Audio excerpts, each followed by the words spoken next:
താരതമ്യക്കുറിപ്പ് എങ്ങനെ തയ്യാറാക്കാമെന്ന് നോക്കാം. പ്രധാനമായും 4 ഭാഗങ്ങളാണ് ഒരു താരതമ്യക്കുറിപ്പിനുള്ളത്. 1. ആമുഖം. നിങ്ങൾ താരതമ്യം ചെയ്യാൻ പോകുന്ന വിഷയങ്ങൾ പരിചയപ്പെടുത്തുക. 2. സമാനതകൾ. വിഷയങ്ങൾ തമ്മിലുള്ള സമാനതകൾ വിശദീകരിക്കുക. 3. വ്യത്യാസങ്ങൾ. പ്രധാനപ്പെട്ട വ്യത്യാസങ്ങൾ ഓരോന്നായി വിശദീകരിക്കുക. 4. ഉപസംഹാരം. താരതമ്യത്തിൽ നിന്ന് നിങ്ങൾ എത്തിച്ചേർന്ന നിഗമനം അല്ലെങ്കിൽ നിങ്ങളുടെ അഭിപ്രായം വ്യക്തമാക്കുക.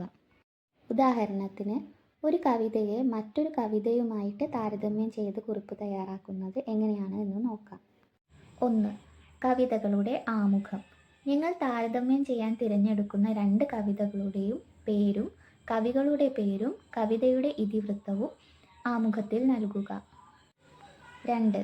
വിഷയവും ഭാവവും. 2 കവിതകളുടെയും പ്രധാന വിഷയങ്ങൾ എന്തെല്ലാമാണെന്ന് കണ്ടെത്തുക. ഉദാഹരണത്തിന്, ഒരു കവിത പ്രകൃതിയുടെ സൗന്ദര്യത്തെക്കുറിച്ച് പറയുമ്പോൾ മറ്റൊന്ന് പ്രണയത്തെക്കുറിച്ചാകാം. ഓരോ കവിതയും വായനക്കാരിൽ ഉളവാക്കുന്ന ഭാവം, സന്തോഷം, ദുഃഖം, പ്രതീക്ഷ ഒക്കെ ആവാം, എന്താണെന്ന് രേഖപ്പെടുത്തുക. 2 കഥകളെക്കുറിച്ചോ നോവലുകളെക്കുറിച്ചോ ആണ് താരതമ്യം ചെയ്യുന്നതെങ്കിൽ നമുക്ക് അവയുടെ പ്രമേയങ്ങളും അതിലെ കഥാപാത്രങ്ങളെയും കുറിച്ചൊക്കെ എഴുതാം. 3. കാവ്യഭാഷയും ശൈലിയും. ഭാഷ. കവികൾ ഏത് തരം ഭാഷയാണ് ഉപയോഗിച്ചിരിക്കുന്നത്? ലളിതമായ വാക്കുകളാണോ അതോ സങ്കീർണമായ വാക്കുകളാണോ? ശൈലി. കവിതകളുടെ അവതരണ രീതി എങ്ങനെയാണ്? ഉദാഹരണത്തിന്, പാരമ്പര്യ ശൈലിയിലാണോ അതോ ആധുനിക ശൈലിയിലാണോ? അലങ്കാരങ്ങൾ. കവിതകളിൽ ഉപമ, രൂപകം, കാൽപ്പനിക ഭാവം തുടങ്ങിയ കാവ്യാലങ്കാരങ്ങൾ ഉപയോഗിച്ചിട്ടുണ്ടോ എന്ന് പരിശോധിക്കുക. കഥകളോ നോവലുകളോ ഒക്കെ താരതമ്യം ചെയ്യുന്ന സമയത്ത് ഇവിടെ നമുക്ക് കഥയുടെ ഘടന എങ്ങനെയാണ് വരുന്നത് എന്ന് എഴുതാം. തുടക്കം, മധ്യം, അവസാനം എന്നിങ്ങനെയായിരിക്കും. ചില കഥകൾ മധ്യത്തിൽ തുടങ്ങി പാസ്റ്റിലേക്ക് പോകുന്നതായി കാണാം. അതായത് ചില കഥാപാത്രങ്ങൾ കഴിഞ്ഞ കാലം ഓർത്തെടുക്കുന്ന രീതിയിൽ തുടക്കം പറയുന്നതായിട്ട് കാണാം. ചില കഥകൾ അവസാനമായിരിക്കും, പിന്നീടായിരിക്കും അതിൻ്റെ തുടക്കവും മധ്യവും ഒക്കെ വരുന്നത്. ആഖ്യാന രീതി എങ്ങനെയാണെന്ന് എഴുതാം.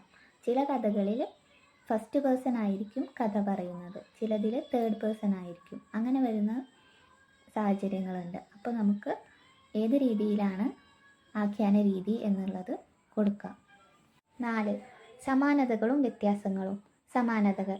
2 കവിതകൾ തമ്മിൽ എന്തെല്ലാം സമാനതകളുണ്ട്? ഉദാഹരണത്തിന്, ഒരേ കാലഘട്ടത്തിലെ കവിതകളാണോ? സമാനമായ വിഷയമാണോ കൈകാര്യം ചെയ്യുന്നത്? വ്യത്യാസങ്ങൾ.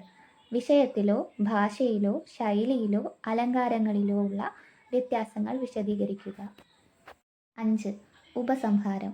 ഈ 2 കവിതകളുടെ താരതമ്യത്തിലൂടെ നിങ്ങൾക്ക് ലഭിച്ച ഉൾക്കാഴ്ചകൾ ഉപസംഹാരത്തിൽ എഴുതുക. ഏത് കവിതയാണ് കൂടുതൽ മികച്ചതെന്നോ അല്ലെങ്കിൽ നിങ്ങൾ വ്യക്തിപരമായി ഇഷ്ടപ്പെടുന്നത് എന്തുകൊണ്ടാണെന്നോ രേഖപ്പെടുത്താം. ഇനി നമുക്കൊരു മാതൃക നോക്കാം. 10ാം ക്ലാസ്സിലെ കേരള പാഠാവലിയിലെ ഒരു യൂണിറ്റാണ് മാതൃഭാഷ നമ്മുടെ ഉള്ളിൽ ഒഴുകുന്ന ജീവനദി. ഈ പാഠഭാഗത്തിലെ ഒരു താരതമ്യക്കുറിപ്പ് നോക്കാം. ആദ്യം ചോദ്യം വായിക്കാം.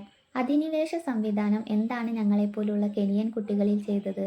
ഒരു വശത്ത് ഞങ്ങളുടെ ഭാഷകളെയും അവയുടെ സാഹിത്യത്തെയും ക്രമാനുഗതമായി അടിച്ചമർത്തുകയും മറുവശത്ത് ആംഗലേയത്തെയും അതിൻ്റെ സാഹിത്യത്തെയും ആകാശത്തോളം ഉയർത്തുകയും ചെയ്തതിൻ്റെ പ്രത്യാഘാതം വലുതായിരുന്നു.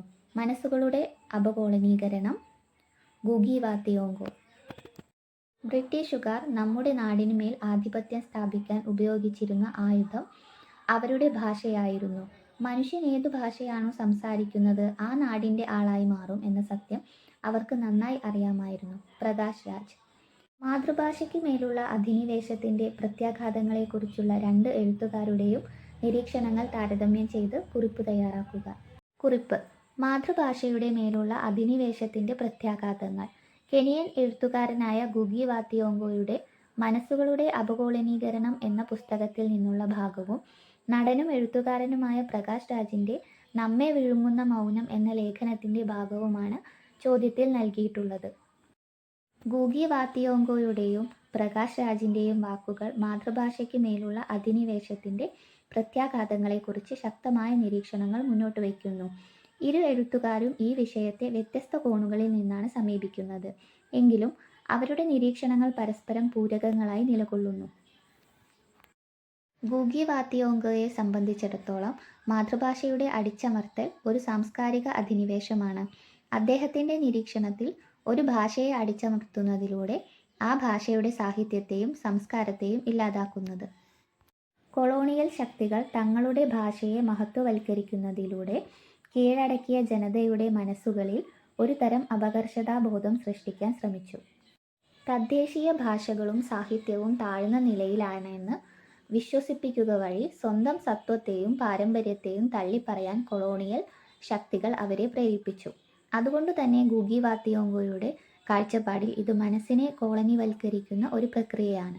പ്രകാശ് രാജിൻ്റെ വാക്കുകളിൽ മാതൃഭാഷയെ ഒരു ആയുധമായിട്ടാണ് ബ്രിട്ടീഷുകാർ ഉപയോഗിച്ചത്. ഭാഷയുടെ ശക്തിയെക്കുറിച്ചുള്ള അദ്ദേഹത്തിൻ്റെ നിരീക്ഷണം ഗൂഗി വാത്തിയോങ്കോയുടെ ആശയങ്ങൾക്ക് പിന്തുണ നൽകുന്നു. ഒരു വ്യക്തി ഏത് ഭാഷയാണോ സംസാരിക്കുന്നത് ആ നാടിൻ്റെ ആളായി മാറും എന്ന പ്രകാശ് രാജിൻ്റെ നിരീക്ഷണം അതീവ പ്രാധാന്യമർഹിക്കുന്നതാണ്. കോളനിവൽക്കരിക്കപ്പെട്ട ജനതയെ സാംസ്കാരികമായി കീഴടക്കുന്നതിനുള്ള ഒരു തന്ത്രമായിരുന്നു ഭാഷാപരമായ അധിനിവേശം. സ്വന്തം ഭാഷ ഉപേക്ഷിച്ച് അധിനിവേശകരുടെ ഭാഷ സ്വീകരിക്കുന്നത് അവരുടെ ചിന്താരീതിയെയും ലോകവീക്ഷണത്തെയും പോലും മാറ്റിമറിച്ചു. ചുരുക്കത്തിൽ ഗൂഗി വാത്തിയോങ്കോയുടെ കാഴ്ചപ്പാട് കൊളോണിയൽ ഭാഷാനയം സാംസ്കാരികവും മാനസികവുമായ അപകോളനീകരണത്തിന് എങ്ങനെ കാരണമാകുന്നു എന്നതിലാണ് ശ്രദ്ധ കേന്ദ്രീകരിക്കുന്നത്. അതേസമയം പ്രകാശ് രാജ് ഭാഷയെ ഒരു രാഷ്ട്രീയ ആയുധമായി കാണുന്നു. രണ്ടാളുകളുടെയും നിരീക്ഷണങ്ങൾ ഒരേ യാഥാർത്ഥ്യത്തിൻ്റെ രണ്ട് വശങ്ങൾ മാത്രമാണ്. മാതൃഭാഷയുടെ മേലുള്ള അധിനിവേശം കേവലം ഭാഷാപരം മാത്രമല്ല, മറിച്ച് സാംസ്കാരികവും രാഷ്ട്രീയവുമായ ഒരു പ്രക്രിയയാണെന്ന് ഇവരുടെ വാക്കുകൾ വ്യക്തമാക്കുന്നു.